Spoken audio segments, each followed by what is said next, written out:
j'aimerais souligner, dans le fond, 4 types d'approches qu'on peut avoir par rapport au texte biblique. Okay? Quand on lit le texte biblique, certaines personnes vont lire le texte d'une façon ou d'une autre. Et la présentation que je vais faire, c'est vraiment une présentation générale pour situer ces grands types d'approches-là.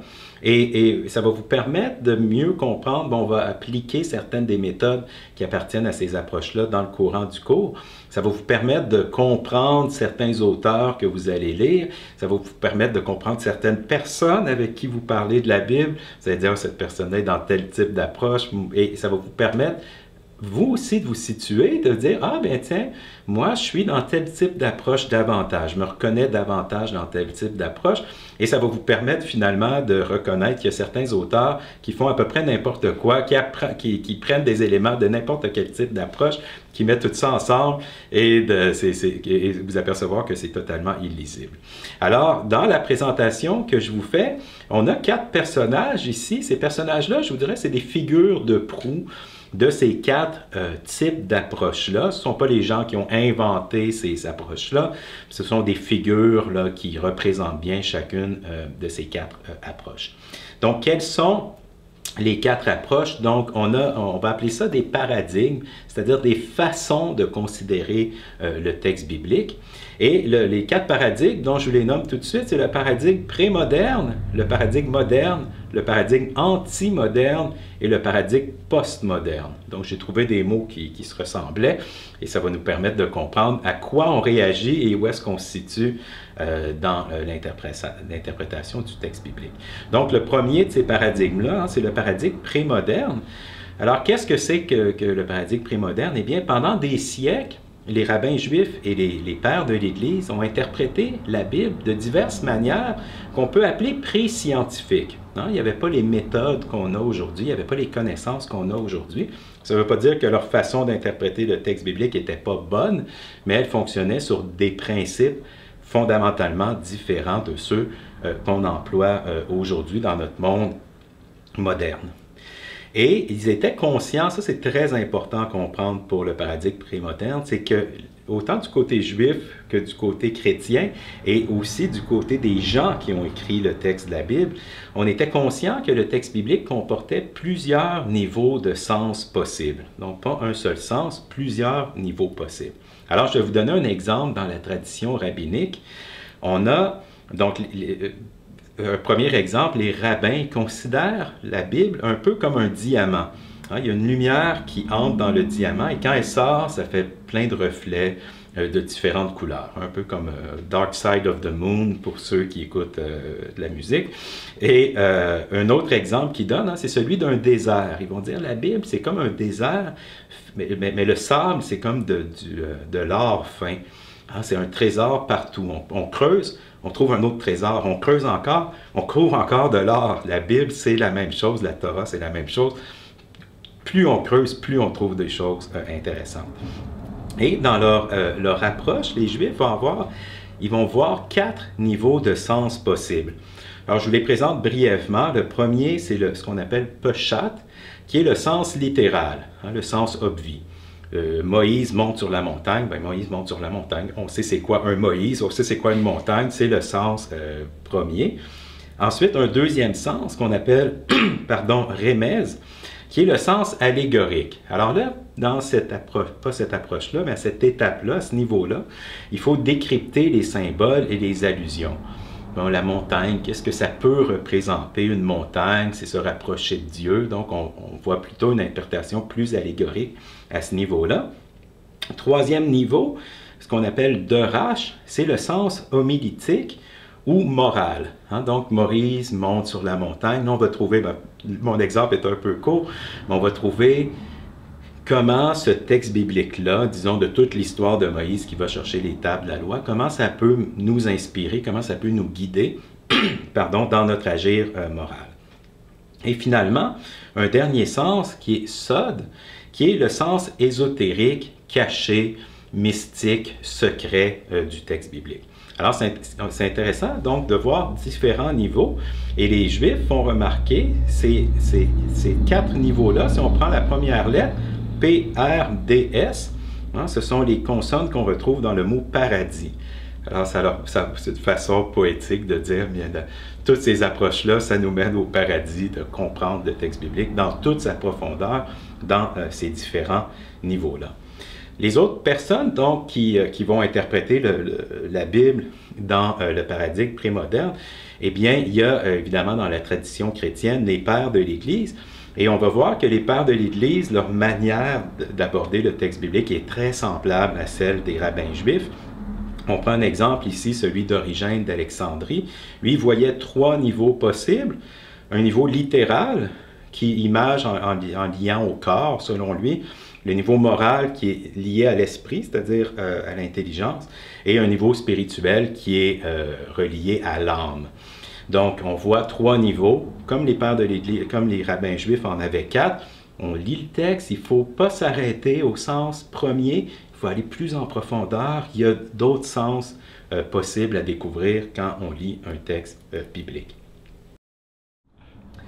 Alors, le deuxième type d'approche qu'on a au texte biblique, dans le fond, c'est ce qu'on appelle le paradigme moderne. Et le paradigme moderne, donc, il vient une période très, très importante de l'histoire de l'humanité, qui est le 18e siècle. Le 18e siècle qu'on appelle aussi le siècle des Lumières. C'est un moment un tournant important, très important de l'histoire de l'humanité, le moment où tout commence à passer à travers les lunettes, on dirait, de la raison, à travers les lunettes de la science, à travers les lunettes de la réflexion scientifique et critique. Alors, tout passe à travers le crible de la raison, que ce soit pour la chimie, la physique, les sciences naturelles, les sciences humaines, l'histoire et ainsi de suite, l'archéologie. Et on a aussi, évidemment, la Bible qui va résister un bout de temps. On ne va pas oser analyser la Bible de façon critique et rationnelle, mais à un moment donné, on commence à le faire.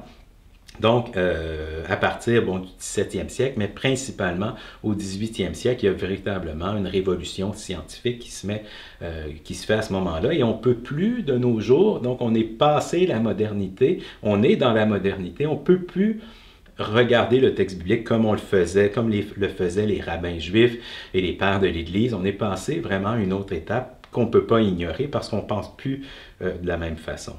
Donc, une des figures de proue importantes de cette époque-là, c'est Baruch Spinoza, qui est un philosophe hollandais juif, qui a été un des premiers à se permettre d'analyser le texte biblique et de poser des questions. Des questions exactement comme celles qu'on a fait quand on a comparé Genèse 1-2, s'apercevoir qu'il y a des problèmes avec le texte biblique, il y a des incohérences, et d'essayer de les comprendre de manière scientifique. Donc, pour cette raison-là, Baruch Spinoza n'a pas été son travail a été apprécié par ses amis scientifiques, n'a pas été très apprécié, par exemple, par la communauté juive à laquelle il appartenait, et il a été excommunié, il a été, plutôt expulsé, banni de la communauté à laquelle il appartenait pour le regard critique qu'il portait. Donc, on peut voir que c'est quelque chose qui a dérangé le fait d'analyser le texte biblique de façon critique. Alors, brièvement, les méthodes du paradigme moderne, parce que là, on est dans la science, on ne fait plus des choses un peu inspirées selon ce que notre âme nous dise, il faut que ça passe par la raison.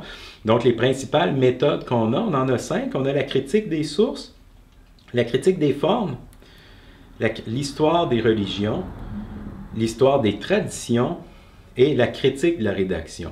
Donc, je vous ai mis les noms ici sur la présentation et j'ai mis en parenthèse les noms en allemand et on voit donc Formsgeschichte, Religionsgeschichte, Traditionsgeschichte, Redaktionsgeschichte. Donc, le plaisir, c'est pas simplement pour le plaisir de dire des mots en allemand. La raison pour laquelle j'ai mis ça, c'est pour d'abord souligner que ces méthodes-là étaient très, très fortes auprès des chercheurs allemands au 19e, au début du 20e siècle. Et la deuxième raison, c'est ce Geschichte qui revient toujours. Geschichte en allemand, ça signifie histoire. Donc, histoire, c'est le thème principal qu'on retrouve dans ces méthodes-là. Tout passe à travers le crible de l'histoire. On veut voir quand est-ce que le texte a été écrit, dans quel contexte, comment ce texte-là a évolué à travers le temps. Donc, brièvement, la critique des sources, hein, c'est ce qu'on a vu avec les sources JEDP, donc différents documents qui sont mis ensemble pour former le texte comme on l'a aujourd'hui. La critique des formes, c'est d'identifier le genre littéraire auquel un texte appartient pour pouvoir le comparer avec d'autres textes qui appartiennent au même genre littéraire. Ça nous permet de mieux comprendre chacun de ces textes-là. Ils s'éclairent les uns les autres. L'histoire des religions, eh bien, c'est de comparer un texte de la Bible avec un texte à l'extérieur de la Bible, mais qui parle du même sujet. On pourrait penser, par exemple, à Genèse, les récits de la création qu'on a dans Genèse, et les comparer à des récits de création qu'on a chez les Babyloniens, chez les Égyptiens, chez les Grecs, et voir quelles sont les spécificités du texte biblique, et surtout comment ça a évolué, comment on peut les placer dans l'histoire, quelles idées apparaissent à quelle époque, et dans quel ordre. L'histoire des traditions va un peu dans le même sens, c'est qu'on va prendre un thème dans la Bible et on va voir comment ce texte-là a évolué à travers le temps. Ça nous permet de situer certains textes dans le temps aussi. Un exemple vite comme ça, les sacrifices humains. On a des textes bibliques où on nous dit, ben oui, ce tel roi a sacrifié son fils, sa fille, il n'y a aucun problème. C'est des choses qui se font couramment. Et plus on avance, on voit d'autres textes où on nous dit non, c'est pas quelque chose qu'il faut faire. Jérémie, par exemple, va être très clair là-dessus. Je ne veux pas de sacrifice, surtout pas de sacrifice humain. Et finalement, la critique de la rédaction, bien, la critique de la rédaction, elle consiste à voir quel travail rédactionnel est fait par un auteur. Donc, on va prendre un texte qui a inspiré un autre texte et on va voir quels changements ont été apportés entre les deux. On va voir différents exemples à travers le cours de ces différentes méthodes-là. On préfère vous les montrer à mesure qu'on va aborder des textes bibliques plutôt que les voir en détail ici. Donc, une étape très importante, le paradigme moderne, la révolution rationnelle, la révolution scientifique. Évidemment, cette façon d'aborder le texte biblique a dérangé plusieurs personnes. Hein? On remet des choses en question, il y a des problèmes de logique, des problèmes de cohérence dans le texte biblique.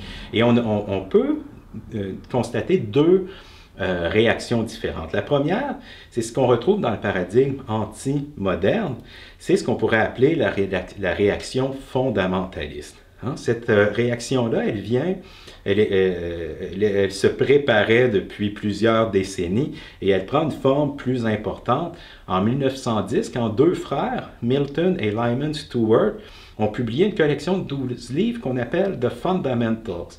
Donc, quand on parle de fondamentalisme, ça vient de cette collection de livres-là. Et le but de ça, c'était de revenir au fondement de la foi chrétienne, de dire, mais c'est bien beau là, de décortiquer le texte comme ça, de le disséquer, de le séparer, de le situer dans le temps, mais on attaquait certaines croyances, certaines traditions, et là on s'est dit, il faut revenir à certains fondements, et il ne faut pas toucher à ces fondements-là. Donc je les mentionne brièvement, l'inspiration divine, la conception virginale de Jésus, la mort de Jésus pour la rémission des péchés, la résurrection du Christ, et la réalité historique des miracles de Jésus. On s'est dit, ça, c'est les 5 choses auxquelles il ne faut pas toucher, c'est les fondements, et on va faire une théologie à partir de ça. Donc, ici, je vous ai trouvé des images des deux frères Lyman et Milton Stewart. Ici, on a Lyman à un âge plus ancien. Lyman Stewart était un millionnaire, quelqu'un qui avait fait une fortune dans les chemins de fer, si ma mémoire est bonne, et qui a pu payer donc ces ouvrages-là qui étaient distribués à travers les États-Unis. Hein. Si j'ai oublié de le mentionner, c'est là que ça se passe, ce qui ne devrait peut-être pas vous surprendre. Ce qui est important de comprendre, donc, c'est une réaction au paradigme moderne. On n'a pas encore, à cette époque-là, on a vu les 5 fondements, on n'a pas de position par rapport à la création du monde. C'est-à-dire, mais le monde a été créé il y a 6000 quelques années. On n'avait pas de position là-dessus, mais cette réaction anti-moderne, elle a fait boule de neige. Avec les années, on est devenu de plus en plus conservateur et on lit la Bible dans ce paradigme-là de façon de plus en plus littérale. Donc, vous donner un exemple, dans le texte qu'on a vu, Genèse 1, Dieu a créé le monde en 6 jours. Eh bien, Dieu a créé le monde en 6 jours. Il ne faut pas aller plus loin que ça, c'est ce que le texte nous dit. Pourquoi essayer de comprendre l'histoire de ce texte-là, la structure de ce texte-là. Non, on reste à ce niveau-là et il n'y a pas d'autres réponses à aller chercher, il n'y a pas d'autres analyses à faire par rapport à ce texte-là. Et je vous invite ici à faire deux observations qui sont très importantes. La première, c'est de voir que souvent, les gens qui appartiennent à ce paradigme-là, cette façon-là de voir le texte biblique, vont dire, bien nous, on revient à la façon originale de lire le texte biblique, à la bonne façon de comprendre le texte biblique. Eh bien, ça pose un problème parce que ce paradigme-là apparaît seulement à la fin du 19e siècle, au début du 20e siècle. Donc, ce n'était pas une façon originale, on ne revient pas d'une façon originale de lire le texte biblique. Et ce qui est surtout important de voir, c'est que les pères de l'Église, les rabbins juifs et les êtres humains qui ont écrit le texte biblique lisaient pas la Bible de cette façon-là. Ils ne l'ont pas écrite comme ça, et les premiers interprètes ne le faisaient pas comme ça non plus. Donc, de dire on revient à ce sens-là, c'est tout à fait faux. Et l'autre problème, c'est que ces gens-là voient un seul sens possible, alors que les pères de l'Église et les rabbins disaient, mais il y a une infinité de sens, il y a une multiplicité de sens, il faut creuser, hein, vous vous souvenez de l'image des rabbins juifs, il faut creuser le texte biblique pour trouver d'autres trésors. Dans ce paradigme-là, on dit, il faut rester en surface, le sens littéral, c'est le bon sens, il ne faut pas aller plus loin que ça. Donc, c'est très important de comprendre ce paradigme-là parce que c'est un paradigme qui est très présent dans certains milieux, entre autres certains milieux chrétiens conservateurs dans le sud des États-Unis. Et finalement, le dernier des paradigmes que j'aimerais vous présenter, c'est ce qu'on appelle le paradigme postmoderne. Et le paradigme postmoderne, c'est lui aussi une réaction au paradigme moderne. Hein? On se dit, dans ce paradigme-là, on se dit, bon, mais c'est bien, c'est excellent, c'est intéressant, c'est pertinent de regarder le texte biblique de façon critique, mais est-ce qu'il peut y avoir d'autre chose que juste l'histoire? Hein? On a vu les Geschichte qui se répétaient tout à l'heure. Est-ce qu'il y a quelque chose de plus que l'histoire? Est-ce qu'on peut prendre le texte en lui-même et essayer de comprendre qu'est-ce que ce texte-là nous dit, sans se préoccuper de quelle époque il a été écrit, dans quel contexte et comment il a évolué. Donc, c'est un mouvement qui a commencé à apparaître dans les années 70, mais principalement au début des années 80. On peut parler d'une révolution, on pourrait dire, postmoderne dans le domaine des études bibliques. La figure que j'ai choisie, la figure représentative de cette période-là, c'est le professeur Robert Alter en Californie, qui s'est dit exactement la réflexion que je vous ai faite tout à l'heure et qui, au début des années 80, qui s'est dit qu'il faut retourner au texte pour regarder le texte lui-même, qu'est-ce qu'il nous raconte. Alors, quelques méthodes, je vais passer brièvement aussi là-dessus, quelques méthodes du paradigme postmoderne, des méthodes qu'on va voir un peu, qu'on va retrouver plus tard dans le cours. Donc, une première méthode, l'analyse narrative. On regarde le texte comme un récit. On a beaucoup de récits, surtout dans le cours qui nous intéresse ici sur le Pentateuque. On a beaucoup de récits, des patriarches, différents personnages. Donc, qu'est-ce que ce récit-là nous raconte sans se préoccuper? Est-ce que ces personnages-là ont véritablement existé ou comment est-ce que le texte qu'on est en train de lire a évolué à travers le temps? Une autre méthode qui appartient à ce paradigme-là, c'est l'analyse structurelle. Donc, on va regarder les répétitions, les synonymes qu'on a dans un texte. On va essayer de voir l'articulation et la structure du texte pour comprendre comment ce texte-là est fait. On va voir aussi différents exemples à travers le cours. Une autre méthode qui est la sémiotique. La sémiotique, c'est la théorie du sens. On va aller voir en profondeur dans le texte qu'est-ce qui crée le sens, hein? Quelles sont les forces en profondeur qu'on a dans un texte qui nous permettent de faire ressortir un sens en bout de ligne. On a aussi l'analyse de la réponse du lecteur, hein, qui va avoir pour but de voir comment le lecteur, qui est un sujet, va comprendre le texte biblique, comment il va réagir au texte biblique, quelles sont aussi les stratégies utilisées par les rédacteurs de la Bible pour nous faire réagir, hein, pour nous faire nous répugner, pour nous mettre en colère, pour nous faire rire, pour exprimer la beauté. On utilise différentes méthodes. Donc, l'analyse de la réponse du lecteur va s'intéresser à ça. Et vous voyez, on passe au pôle de l'individu, du sujet qui est en train de lire le texte biblique. Pardon. Et on pourrait ajouter aussi toutes les lectures contextuelles. Les lectures féministes, les lectures autochtones, les lectures postcoloniales, les lectures queer du texte biblique, où on lit en tant que sujet. Si moi, je lis le texte biblique en tant que Québécois, francophone, homme blanc du 21e siècle, je ne vais pas lire de la même façon qu'une femme noire au 18e siècle qui va lire exactement le même texte biblique. On comprend le texte différemment parce que nos expériences sont différentes. Donc, les lectures contextuelles sont très importantes.